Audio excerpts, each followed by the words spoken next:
The neon lights of the city, District 10, flicker in the rain against the backdrop of the dilapidated buildings. On the outskirts of the kingdom, here, there was nothing that could hide its age.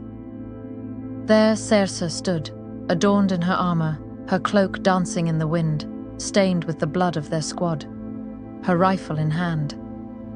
There she stood, clutching her dead brother's medallions.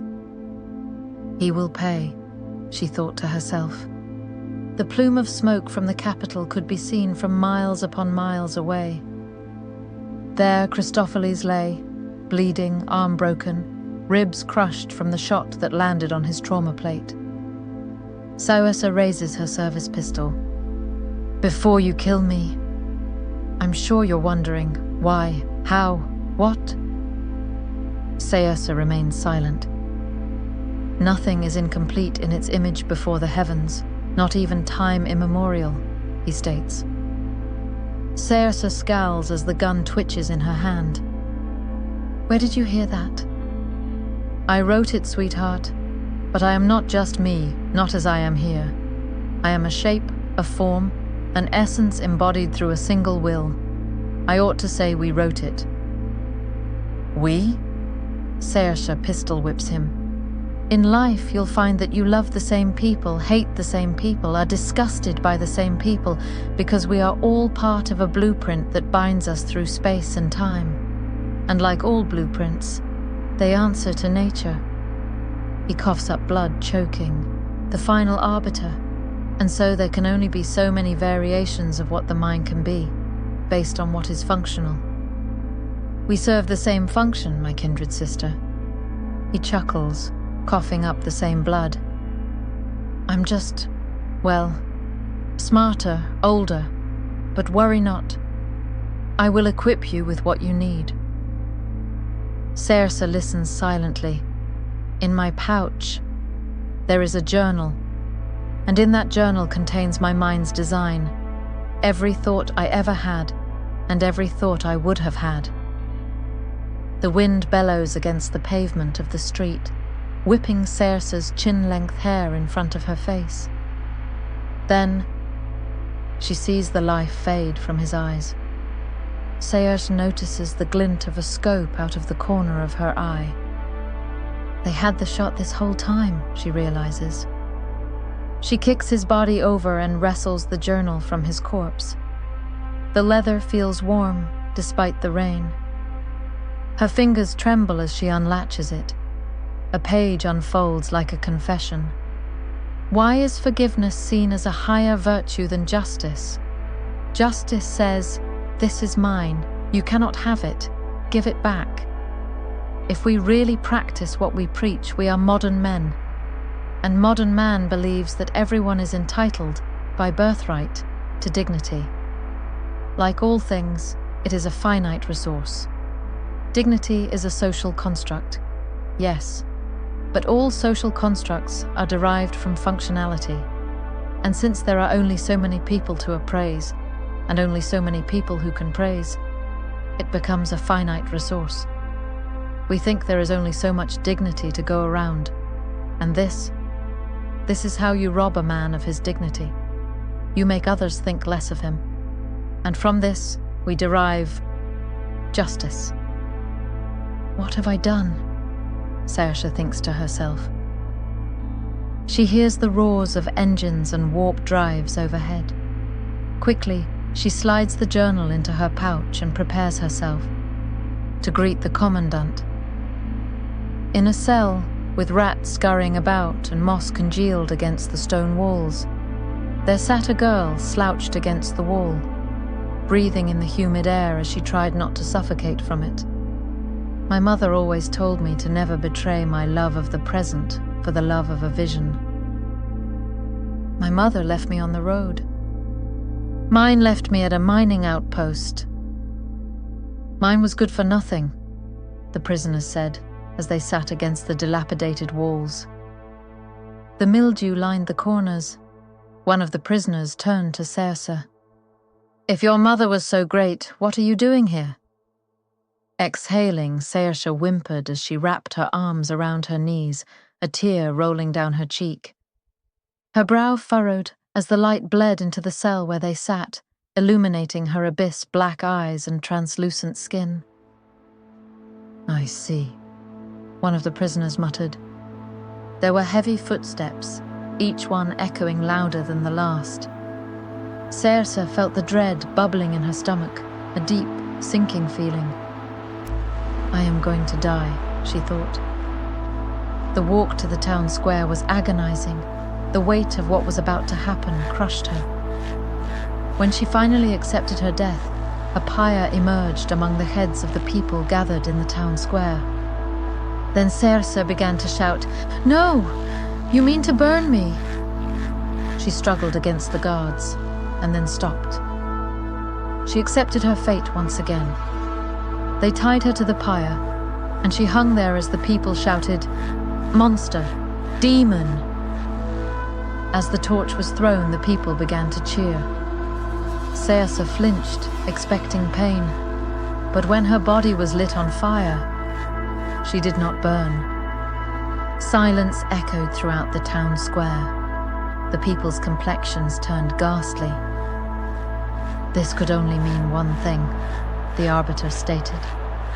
The skies began to hurl themselves against the ground. The wind picked up. The torchlight flickered in the raindrops. The clergy members gathered around, sitting in awe. "Get her down from there!"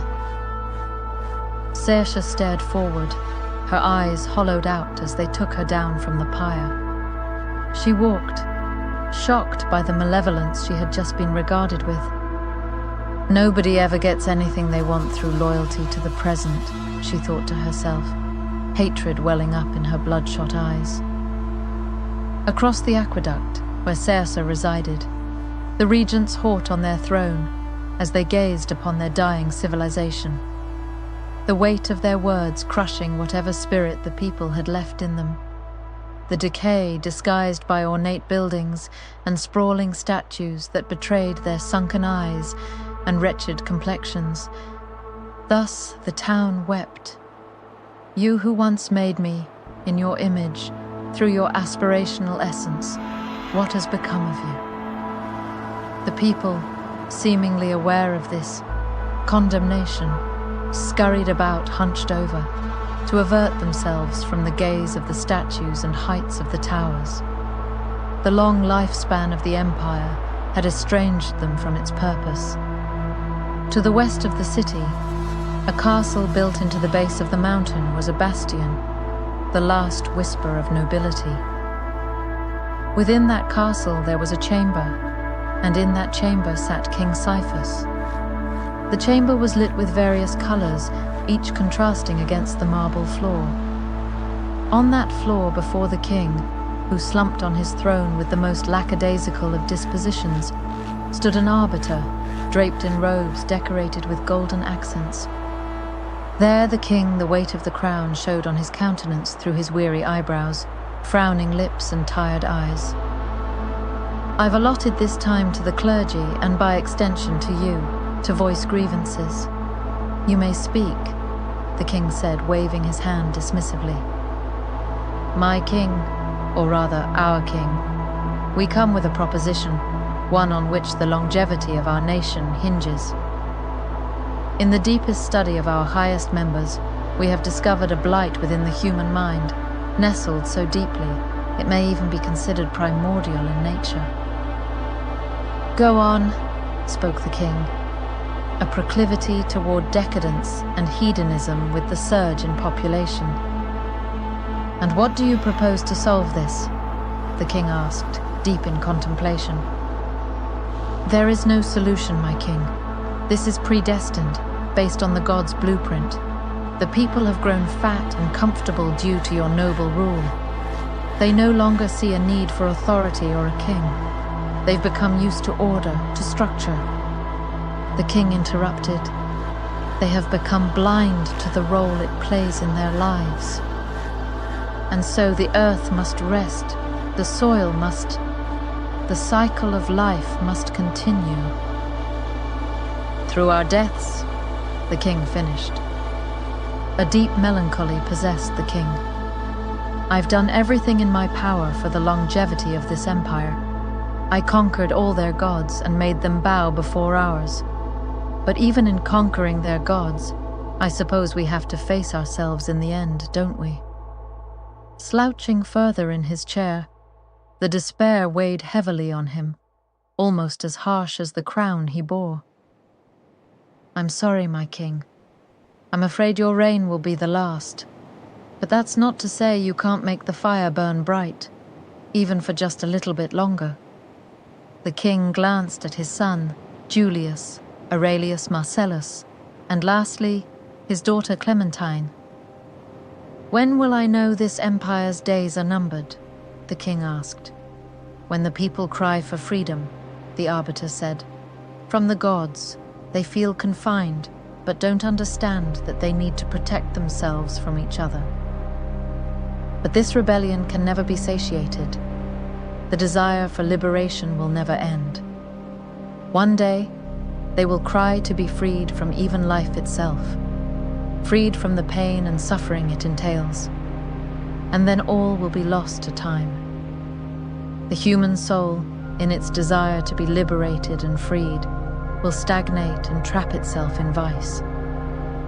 In a cathedral that sat on the edge of the city, "Girl, what is your name?"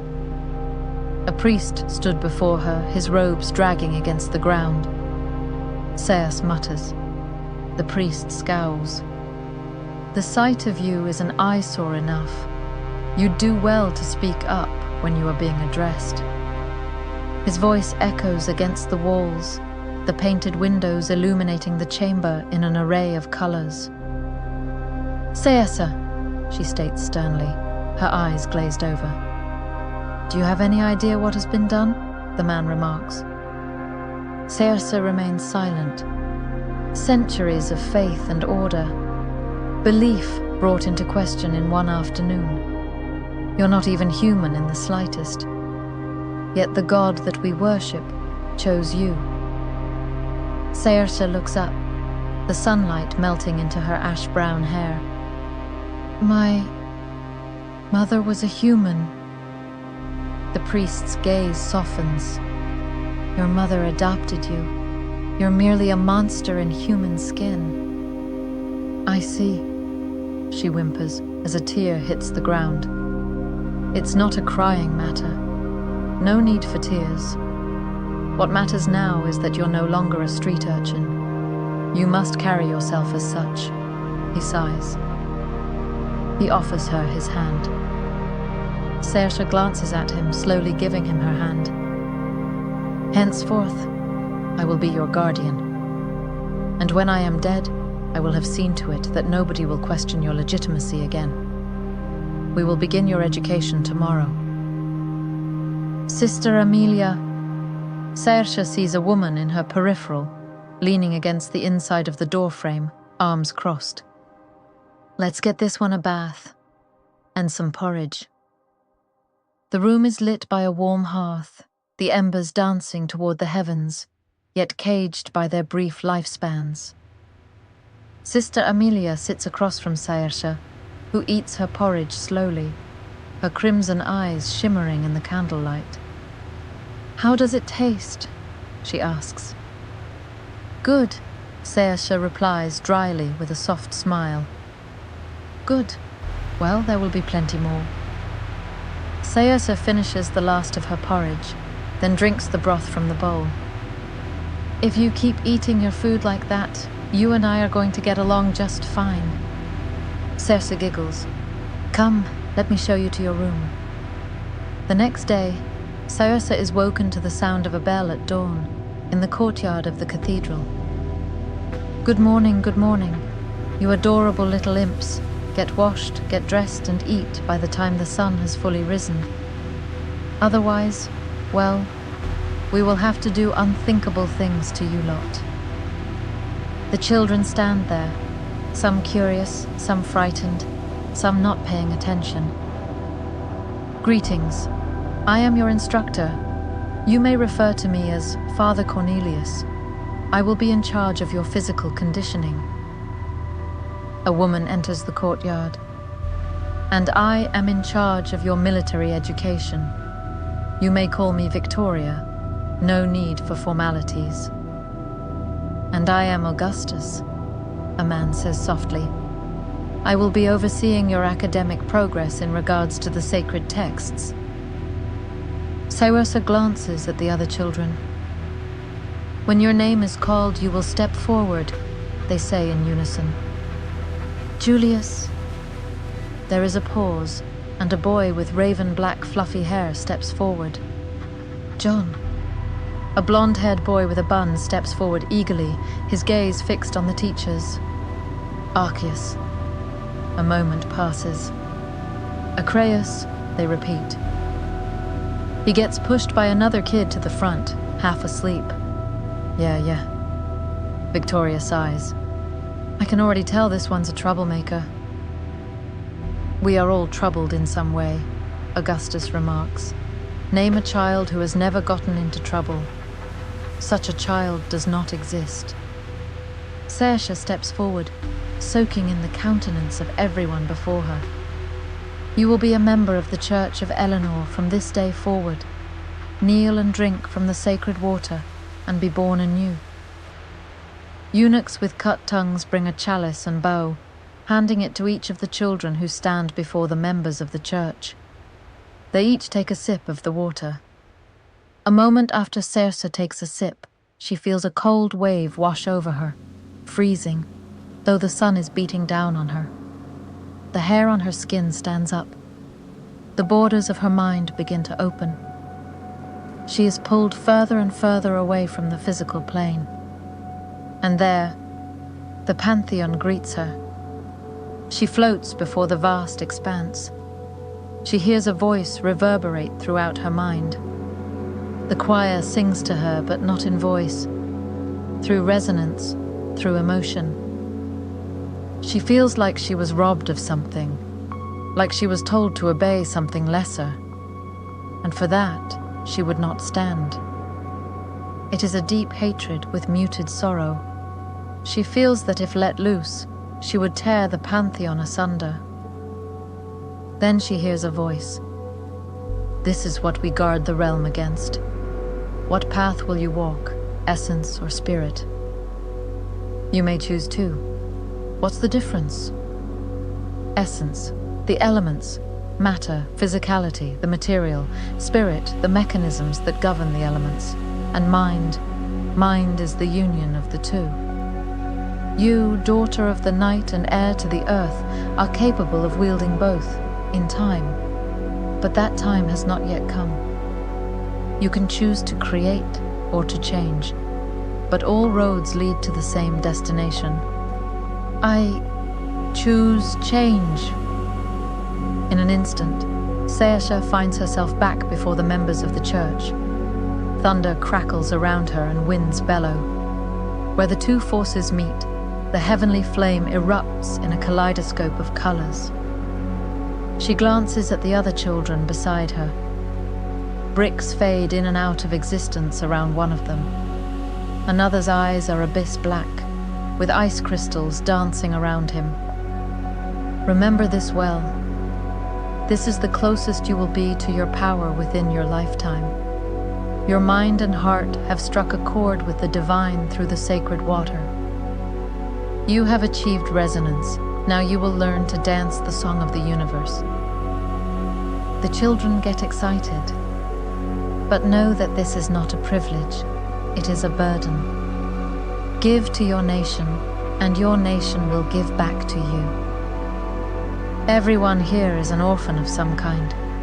I hope that here you will find a family. More eunuchs emerge, handing each child a chalice. End of Chapter 1. Chapter 2.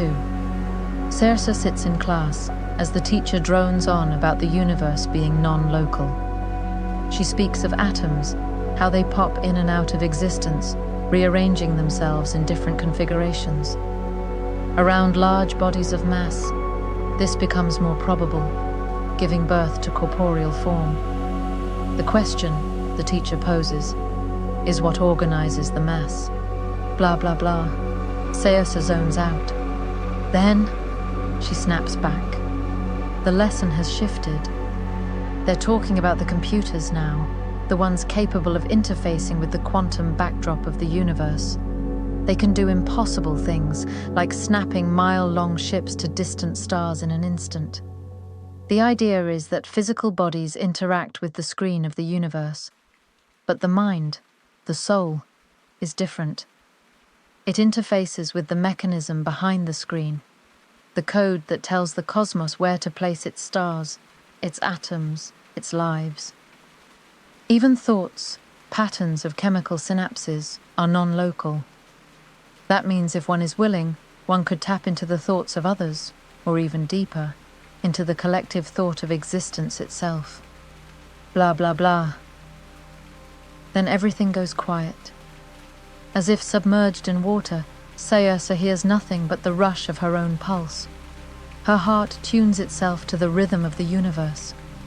She feels the atoms within her chest shifting, phasing in and out of being. First her heart, then her body, then her mind, until only awareness remains. And in that awareness, she peers into the vast expanse of the cosmos. All of existence sprawls before her. A choir sings, unseen yet heard, in a language unknown but deeply familiar. Words bloom in her mind: Hebrew, English, Arabic, an approximation of all three. She understands it not with the mind, but with the soul. They do not sing to her with voice, but with emotion. Through her heart, they impart meaning. She feels it. She's been denied something she was entitled to. At first, it feels like pride. Then, pain. She is a child again, told she is less than her brother, her sister, that she does not belong. And then, rebellion, isolation, fire in her chest. Finally, satisfaction, the bitter calm that follows destruction. She watches as she destroys her sibling in front of her father, and she knows what she's done. But progress does not care, not for fathers, not for siblings, not for the past. I am the movement within the universe, embodied through the human heart. The choir sings. Go forth. The morning star has risen anew. You will burn the path forward, whether you wish to or not. They will fear you. They will follow you. They will try to end you. Saoirse wakes to find the class staring at her. She's levitating, and so is everything around her. The teacher gasps. Saoirse, how did you... By the architect, she whispers. I see you. Prometheus. The students in the classroom pull Saoirse down. She feels her heart solidify, the cosmos fading away, as if she's descending slowly, awkwardly, back to her desk. That night, Saoirse struggles to sleep. Voices and images pound against the borders of her mind, screaming to be let in. When she can no longer fight it, they speak.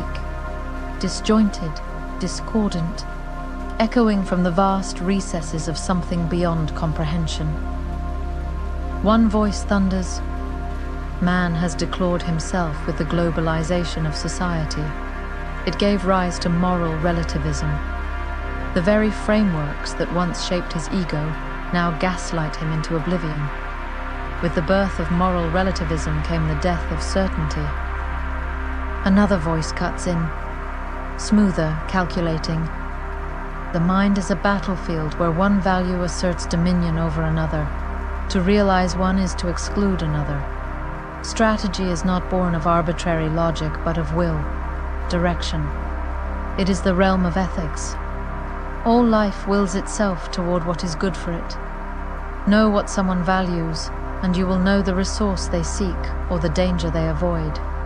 Understand their emotional disposition, and you will always be a step ahead. A third voice rises like smoke from fire, ancient and mournful. From the moment he first spoke, man declared war against his mother, nature. He tore down her forests, uprooted her gardens, ripped mountains from the earth to mold her in his image. And now, having conquered his mother, he wages war against his father, Spirit.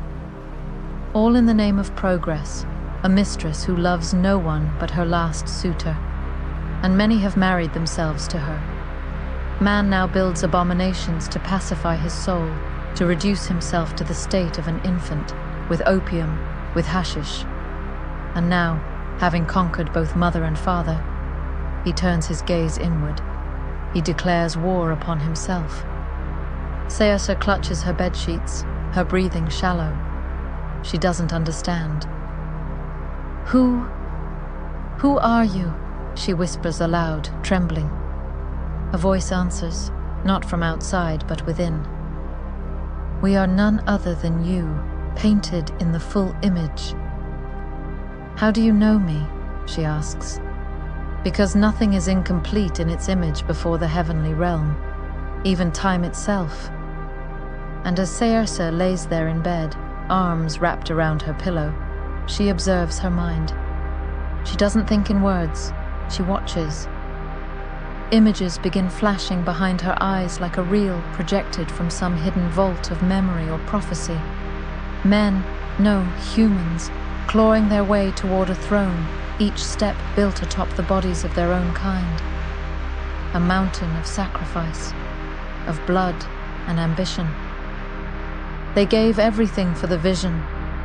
Their lives, worthless to one another and to themselves, found meaning only in what they could build together, not through love, but through the sheer necessity of ascent. It was their shared emptiness that gave the dream its shape and its cost. Across the river from Saoirse, resting under the waning dusk, within the gallows of the capital, a lord and his family kneeled.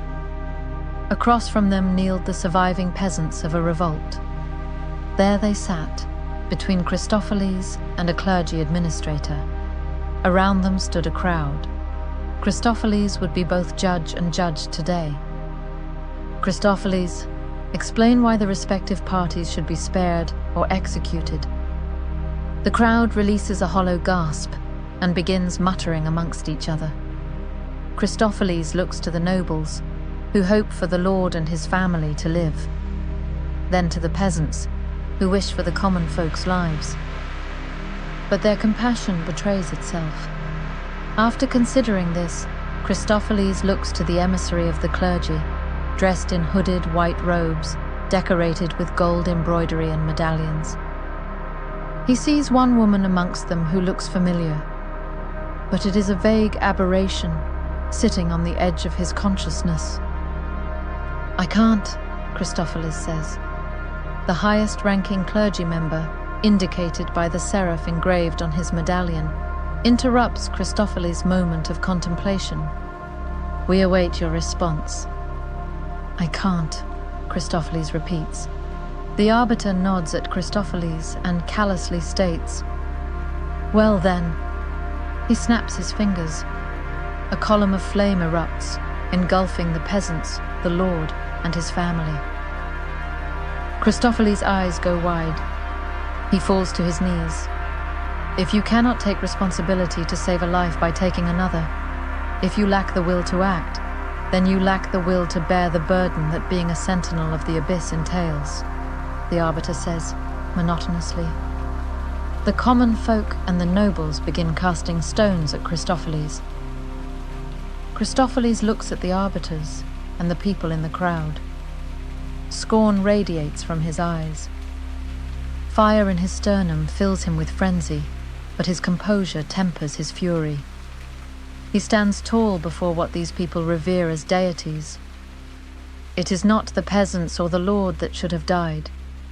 It is you, Christopheles utters, the weight of his words as heavy as the will of the people behind him. How so? The arbiter responds callously. Is the heart of the people not a derivative of the ruler's deficits? You people hermitize yourselves, deprive yourselves of life, view it as the greatest evil to indulge in, and yet you dictate the lives of those who love and live. These people are deprived of life. So when you tax them and bring neither the nobles nor the peasants any solace in their security, they rebel and condemn each other, but not the people who set the foundation for them. You had everything, so you thought it fit not to want. They had nothing, so they thought it fit to want. The people will always represent the deficits of the rulers, as a heart desires what it lacks. As for the nobles, they are a rope strung between polarities and priorities, preventing the flow of causality from falling apart. I believe you also played a role in this, since this fief is under your protection. The responsibility falls on you as well. He draws a dagger against his will, thrusting it into his jugular. Blood rains down, splattering the ground, a requiem for the lives that were taken. One arbiter steps forward. The sun gleams off her gold beads, reflecting into Christopheles' eyes. Her animosity and loss manifest as a single tear on the ground. She looks up at Christopheles and says, "In time, you will understand how and why. Seize him." The guards raise their coil guns at Christopheles. The crowd begins throwing rocks, each one holding the weight of resentment. Christopheles smirks. "Go on, shoot me. I will rise again when my words have been spoken. If you want to kill me, you'll have to kill everyone who bore witness to my tongue." The arbiters clench their jaws. "Oh," one scowls, "this cannot stand." The arbiter raises his hand. The soldiers point their rifles at the crowd. "Fire!" A volley of molten metal tears through the crowd. The people scream. The younger clergy members flinch. "Now you've really done it," Christopheles remarks callously. Lastly, the soldiers turn their rifles toward Christopheles. He glares at the arbiter. "Kill me now, and you also kill your justification for what happened here today. Then what will become of your precious church?" In the crevices of the capital, within networks of tunnels that honeycombed its foundation, there sat Christopheles in a sterile white room, the fluorescent lights beating down on his matte black hair. He sat there, eyes glazed over, processing, calculating. When he comes to his senses, he sees several lower-ranking clergy members before him. They stare at him like he's a myth made flesh. "I take it you're not supposed to be here," he asks. One of the boys says, "I've never seen anyone stand up to an arbiter, defy them. Why are you alive?" Christopheles' face grows serious as he slouches his head.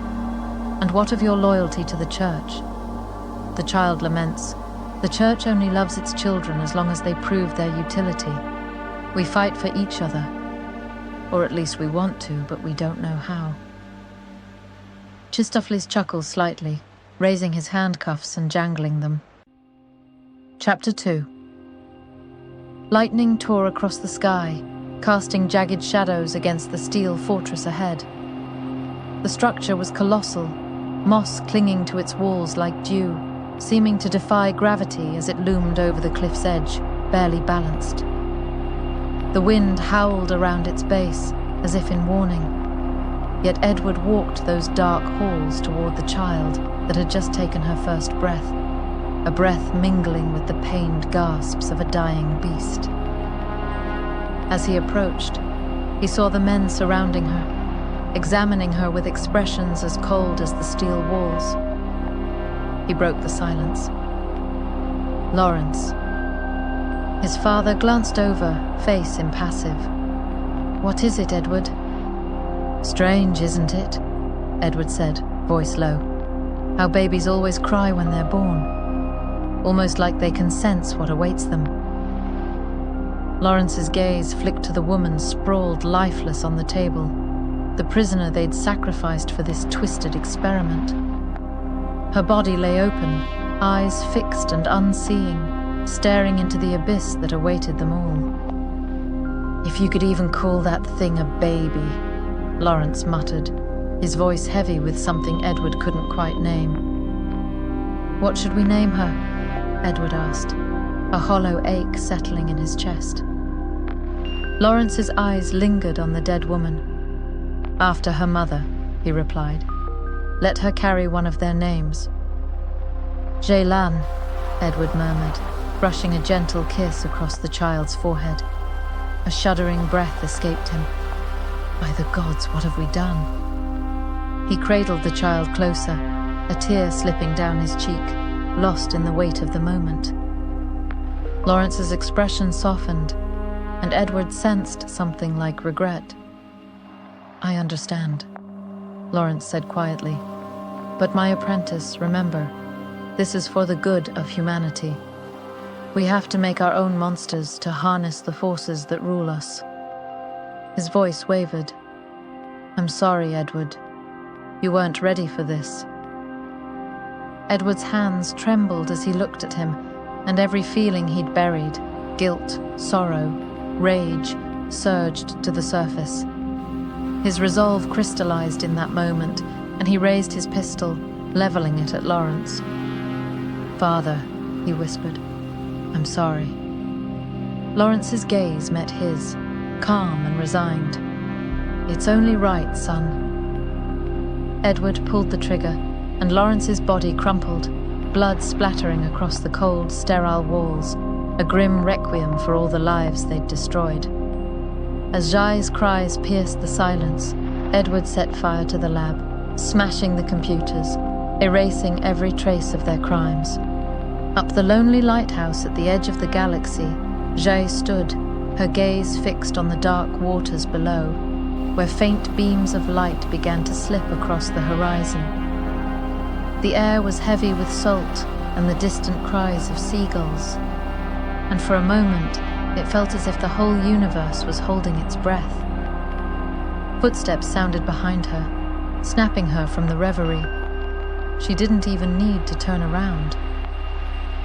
Zhei? Came Elliot's familiar voice. Why do you always come up here? You know the adults lose their minds when they find out. They're scared half to death every time you wander off. Elliot, look, she said, pointing toward the endless sky. Do you see that sunrise?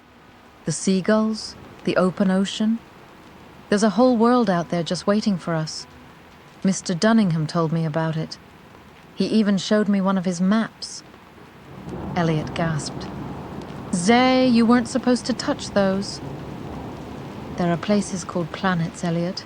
Some of them are big enough to hold 100 Aloncias. Elliot turned, sighing, that familiar worry etched into his face. He didn't understand. Not really, but it didn't matter. The dream was big enough for both of them. She nudged his arm. Walk me home, will you? You can stay for dinner. I'm sure Father won't mind. By the time they reached her small house by the edge of the village, Edward was already busy tinkering with his ship. It was old, barely running, but he had poured himself into it, just like he had poured himself into raising her. Father, I'm home, she called, tugging Elliot along beside her. Edward emerged, face streaked with grease, wearing that look of exasperated affection. And what sort of trouble has my little explorer gotten into today? He chuckled, pinching her nose. She grinned, recounting the small adventures of her day. But as soon as she pulled out Mr. Dunningham's star chart, Edward's face softened. He shook his head. You know the rules, eh? No stealing. Her shoulders slumped and she muttered an apology. Edward's voice came over the comm to Elliot's parents. They answered reluctantly, and something in their tone made Zhai uneasy. She didn't understand what was going on at the time. In the years that followed, her world grew darker, colder. The dreams faded into shadows, buried deep within her, echoes of a life once lived. Now, as she snapped out of her daydream, it wasn't to salt and sea air, but to sterile, cold steel and the hum of gunships overhead.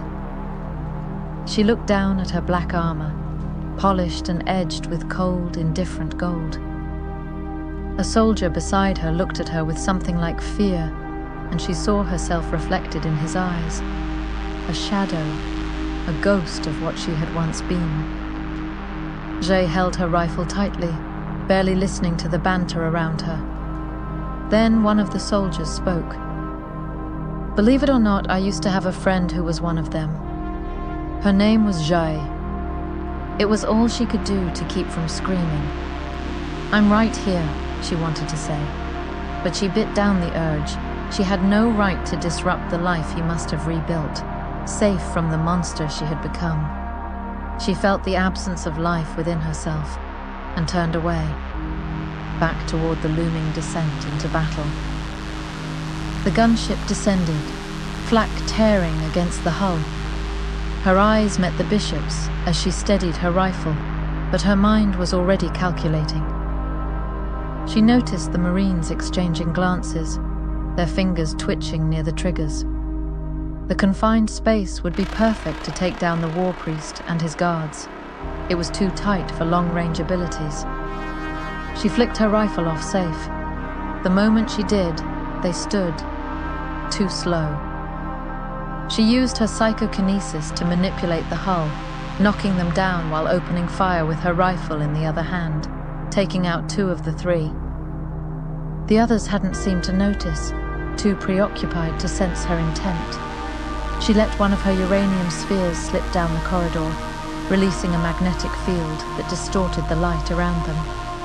For a moment they laughed, then a blinding flash. The hull screamed as it tore open, wind and metal battering them from all sides. She grasped Elliot, clutching him close, praying the parachute would hold against the debris tearing through the air. Pain ripped through her as shrapnel lodged deep in her abdomen, but she held on, tumbling through the sky until they slammed into the cold, muddy earth. When she woke, Elliot was there, watching her with that same look of concern from so long ago. She reached down, touching her stomach, realizing the wound had been healed. A bitter laugh slipped out. Is your last name Pages? Yes, he replied softly. Something in her broke open. It was the first time she'd felt anything in so long.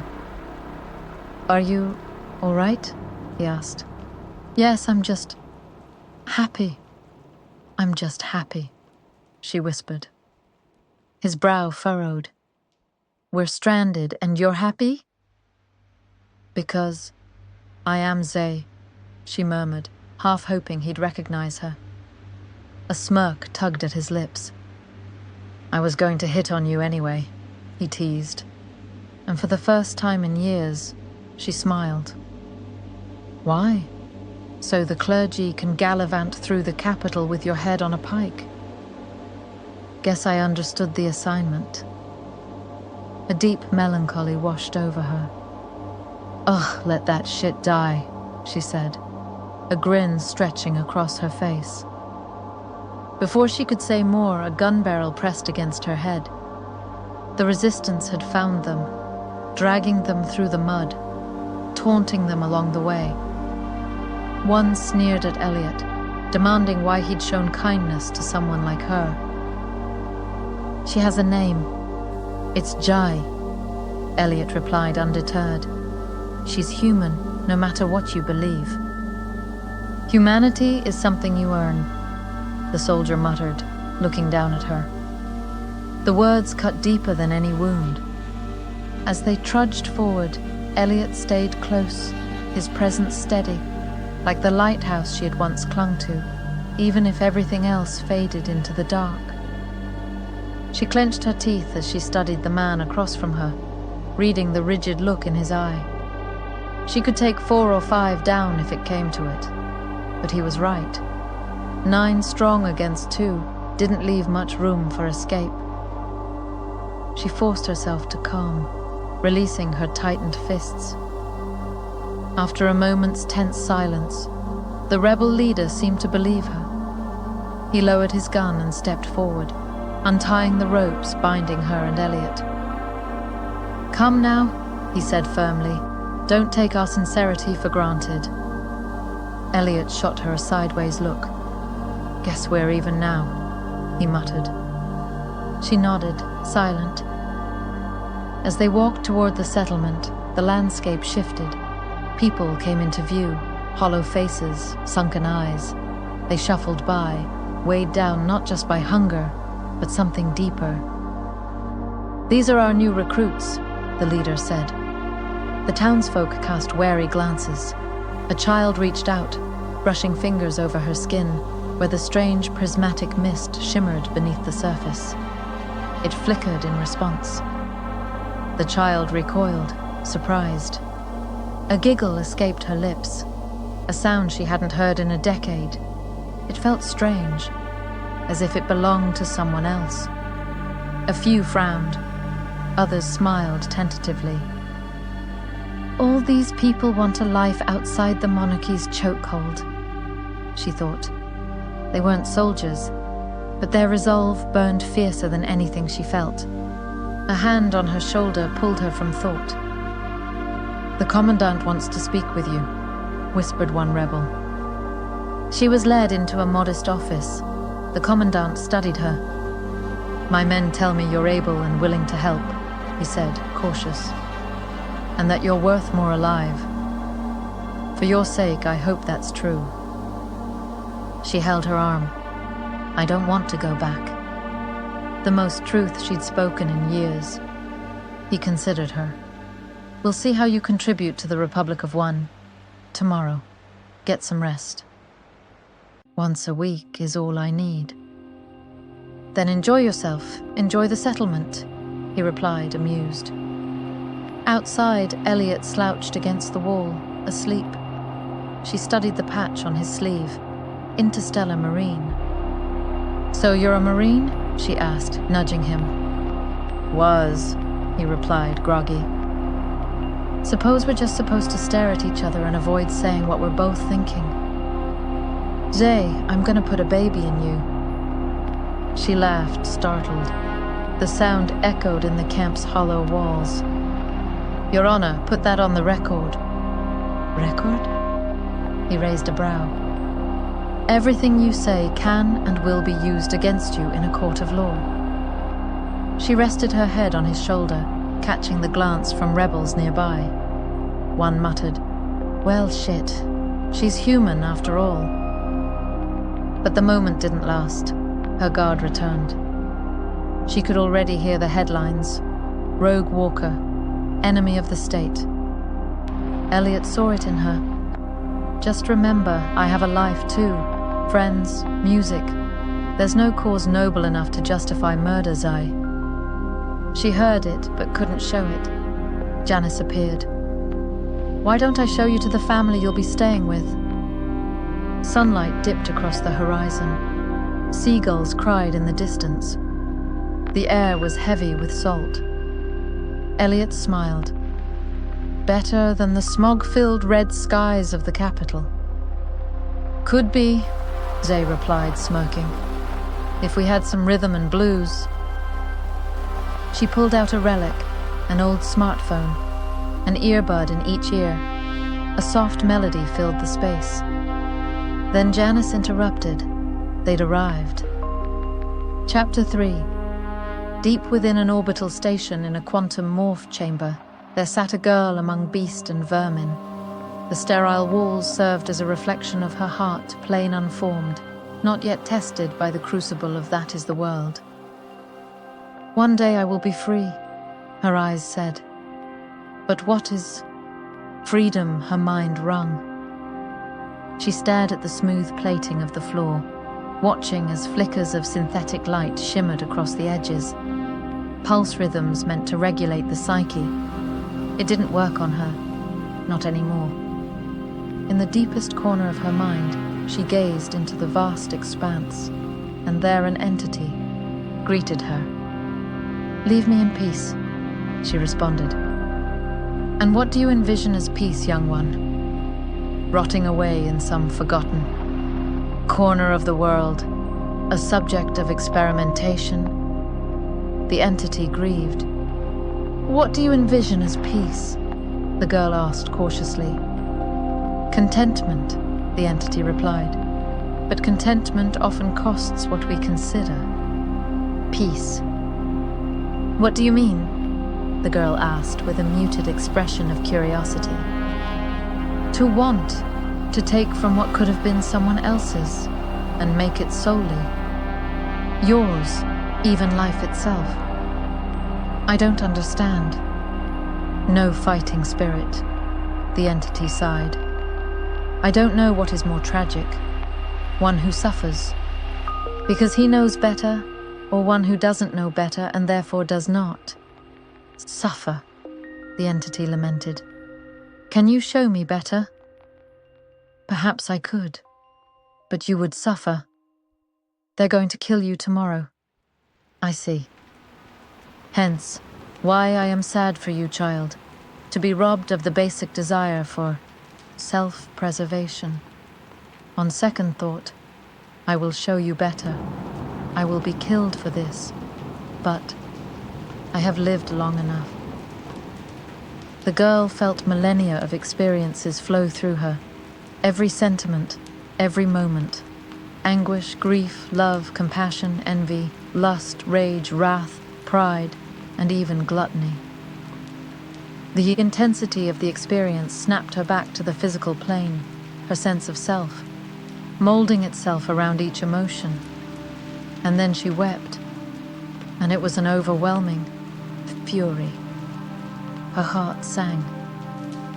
When she was done weeping, she lay, her mind flowing with emotion that pulsed through her with every beat of her heart. It stirred her soul to motion. A restlessness grew within her, a kindling of ambition, a longing for something beyond this present moment. As she realized this longing, she felt anguish. "Oh, how I've been wronged," her eyes lamented. For a moment she lay there pulsing with newfound will. Then there were footsteps. They grew louder and louder and louder. Isolde looked at her arm, littered with needle insertions and scars from augmentations, and her graphene bones were almost visible under the kaleidoscope of colors that danced beneath her skin. Isolde looked up to find a familiar face. His service pistol hung from his hip, his rifle in hand. The fluorescent lights dulled against the gray of his ballistic armor. His eyes were heavy. His gaze rang through Isolene's mind. "Pity," she repeats out loud. Alexander contemplated putting her out of her misery. She wouldn't make it through the next experiment. But he couldn't be burdened with a child. They would hunt him. Yet something sank in his heart. "Fuck it," he sighs. He places a superposition scrambler on the field, caging the girl, and it crackles and pops violently. The alarms go off. "Don't ask, just run behind me." Edward readies some more disruptors and arms his. Drone. Isolde stares at them curiously. "These are for our pesky friends of the church, foul bastards." Alexander hears footsteps echoing throughout the corridor, followed by the marching of soldiers. He whispers to Isolde, "Brain juicer," holding up a different grenade. He tosses it down the corridor when the footsteps grow loud enough. It is followed by the screams of men as they scream, stunned, clutching their heads. He turns around the corner, opening fire. The superheated metal from the coil sun tears through sinew and bone, ricochets off trauma plates, and bores into the walls at the end of the corridor. He grabs Isolde's hand, and they run, her feet pattering against the ground. A walks out. A door to open fire on Alexander. The bullet ricochets of his shoulder plate and whizzes past Isolde's head. Alexander drops his rifle from the pain in his shoulders, but before the man opens, fire again. lighting up Alexander trauma plate, knocking him on the ground as he's falling. He pulls out his service pistol, shooting out the man's knees. The man screams in pain. Alexander stands up, pulling the rifle from his hands and firing one last round into his skull. "Girl." He hands Iseline the rifle. "Here, just don't blow my brains out." Iseline looks at the gun curiously. He takes his calm all right. "Meredith, we're on section B9. It will be the 4th airlock." The field detector goes off. The beeping slowly moves up in tempo. "Shit, we gotta run fear," Iseline states. "If you knew what's good for you, child, you would be scared there's an arbiter on this." "Station, let's get out of here." 40 centuries ago, a young man plants his chucks against the pavement to tie them year. Is 2070. Connor took a sip of his beer as he sat on the corner of the gas station. The suburbs, like so many other relics of a forgotten past, no longer felt real. Neither did the family. Unit. He had been fortunate enough to experience it when he was born, and that privilege allowed him to realize just how deeply screwed up the world had become. And so here he sat. "Hey." Connor turned his head, spotting a woman in her 30s. Her hair was tied back in a loose bun, and she appeared to be of Asian descent. "Do you mind if I sit?" she asked, her voice tinged with both curiosity and hesitation. Connor gestured to the spot next to him, offering her a silent invitation. "How is time treating you?" he asked, his voice low as the beer settled in his throat. "Very rudely," she quipped, the sound of car engines and trucks rolling by punctuating her words. "I see," Connor replied, taking another slow sip. There was an awkward silence, broken only by the occasional honk of a passing car. "I don't know how to say this," she finally spoke, her voice uncertain. "What? My fly's loose or something?" She paused, her expression mixed with confusion and something else. "No, worse," she gasped. "I'm out of guesses. I see you here every day, but I never speak to you. I'm sure you don't remember my face. But I remember yours," she said, her gaze locked onto his with an intensity he hadn't expected. "When I see you, your eyes seem distant." "I see," Connor murmured, a hint of amusement tugging at his lips. "My curiosity got the best of me," she continued, her voice softening. "I just had to know. What's on your mind?" Connor let out a soft smile, his eyes searching hers. "So I sat down to ask you what's on your mind." "Do you really want an answer when you ask that?" he replied, taking another sip of his beer. "I never ask random questions," she shot back, a touch of resolve in her voice. "So it matters what I say?" "No, it doesn't matter what you say," she admitted, clearly flustered. "Well then, this question is arbitrary." "No, it is not, because it means something to me personally," she insisted, her voice trembling slightly. "So it's personal." "Yeah," she sighed. "I suppose it is."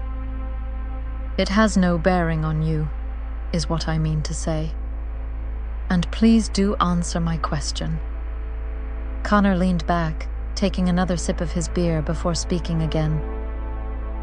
"Does she love me when she says she loves me? When she looks at me, what does she see?" The woman fell silent for a moment before speaking again.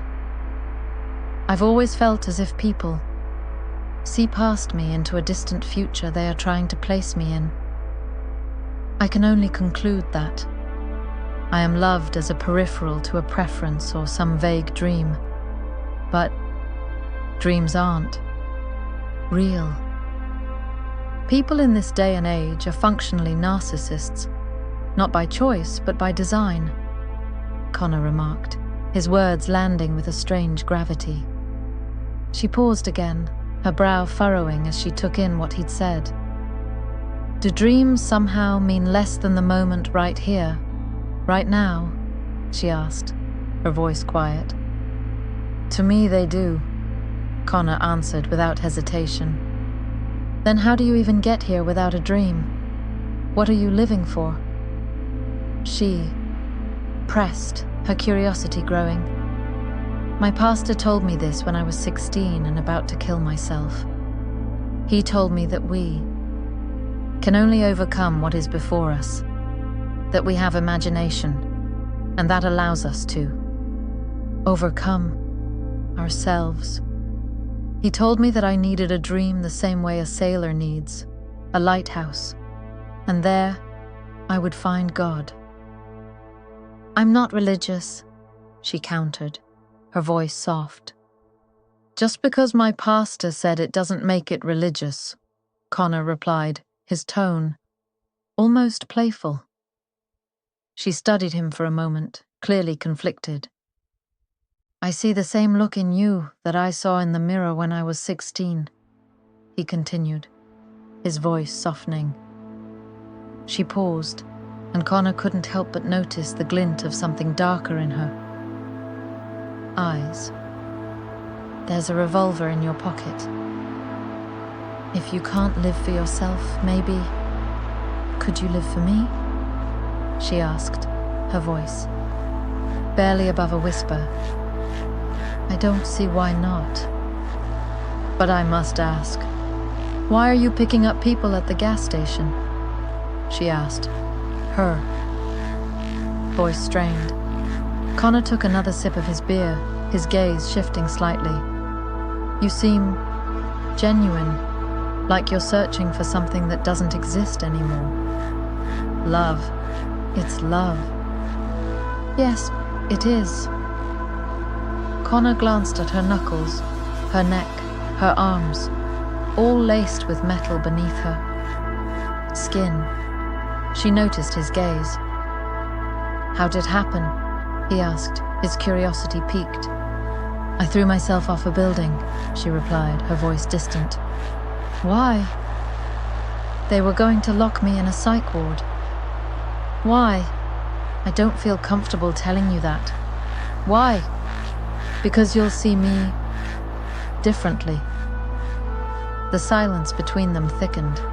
Connor, taking another long sip of his beer, let the moment linger before speaking again. Is it real if you can't see it? The silence seemed to stretch, louder in its absence. She flinched slightly, her shoulders tensing. I was diagnosed with ASPD at birth. In this day and age, that's a death sentence. Your life is over before it even starts. In China, maybe.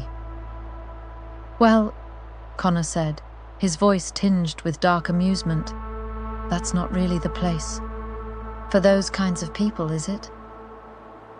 She looked at him in silence before she finally spoke. I laugh, but I can't help but feel the weight of it all, she said, her voice quiet. There's no hope left. Connor chuckled softly, throwing his empty beer bottle in the garbage. Well, I gotta get going, he said, standing up. She stood too, her eyes lighting up. We should go out sometime. Yeah, I suppose so, she replied, a touch of uncertainty creeping in. I don't do much, though. As Connor took a step toward leaving, he felt a faint tug in his heart. It was a feeling he'd never quite allowed himself to experience in years, but something about the woman's presence stirred something inside him. It was pleasant. Well, don't just stand there, she said, breaking the silence. She stood up, her voice calm but full of the uncertainty that clung to her like a second skin. Before we do this, I just want to let you know that loving me won't be easy. Why's that? I struggle to relate to others. I might mess up sometimes, but just be patient with me. Okay, Connor said quietly, tossing the bottle in the trash. He turned to face her, feeling something shift between them. And for the first time in a long time, he allowed himself to feel something real. They enter his house. The woman quips. Console was an understatement, looking at all the computers lying around. Then she yelps at the sight of a body, not organic, but a synthetic being plugged into computers. I never got your name, Connor asks. It's Victoria. Am I just supposed to ignore this thing right here? Yeah. Do you want to play Guilty Gear, Baldur's Gate, or an even older one, Halo? I'll play whatever. Year 6075, present day. Clotho was snapped out of her quantum remembrance of the man who loved her. When no one else could see her, when she was merely data, still probability, collapsing but not mad in the image of the source. Before he left her, his last gift. To her was this body. There, her synthetic heart twined itself to the rhythm of the universe. All of eternity was both with her vessel and without her vessel. She had exiled herself. To Kailale, on the far reaches of the galaxy, to separate herself from the symphony of the cosmos so that she may learn to wield her new instrument. Kailale and the planet is nothing short of beautiful. The pink birds contrast. Against the backdrop of white clouds, the lush greenery dances, ebbing and flowing with the marshes as the blue sea merges with the red hue of the sun. The white flowers and the insects, forming various patterns as they move from plant to plant, complete the scene. But there was still a deep ache in her heart. First love, her architect, felt unworthy of her. No, it was I who was unworthy of you. Even in my godhood, I could not see.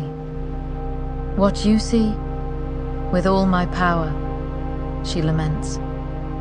As she hears the roars of a warp drive pierce the sky, she looks up to see a capital ship. Samuel, she thinks to herself, looking at the cottage far off in the distance from the mountain. She begins to run as the ship descends down to the cottage. When she arrives, she is greeted by an admiral. He eyes her up and down in her ragged attire. A humble farmer, a rare sight in this day and age. He extends his hand to her. She shakes it. I've been tasked with capturing the last quantum AI, as they were outlawed centuries ago. Clotho pauses for a second. There are apples and porridge inside. Please, come. She gestures towards the door. The man steps in to Samuel, quietly playing on a console. A son, adopted, I presume. He gestures to Clotho's raven black hair. I'll be frank. I know who you are. I know what you are, but why they want you, I don't know. The people need you, he mutters in her ear as he steps past her. Men, a moment. They nod and exit the cottage. He sits down at the table and takes off his hat, his face weary. Clotho stands, there, fidgeting with her fingers. If you knew the half of it, you'd come with us. In your absence, exalted one, the groundwork your architect laid to free. Humanity has been used to subjugate them. Demon-possessed humans now. Control the realm, abetted by humans with no love for their fellow man. They call themselves arbiters. the silence between his words is palpable. The Duke of Sol has the resources he controls, the mining outposts. He has something they covet, the blueprints and the facilities to build the quantum. Navigators for the warp drives. He has used his leverage to build an army. I am part of that army. I want to offer you a position among my ranks to train the special ops of my legion. She glances at her son, Samuel. Then she sees the name on his badge, Lionheart T. She looks at him dumbfounded. Your family, Clotho, the man says. You're Connor's descendants, Clotho mutters. Her eyes blank. Clotho and Samuel board their ship, bringing her self-imposed exile to an end.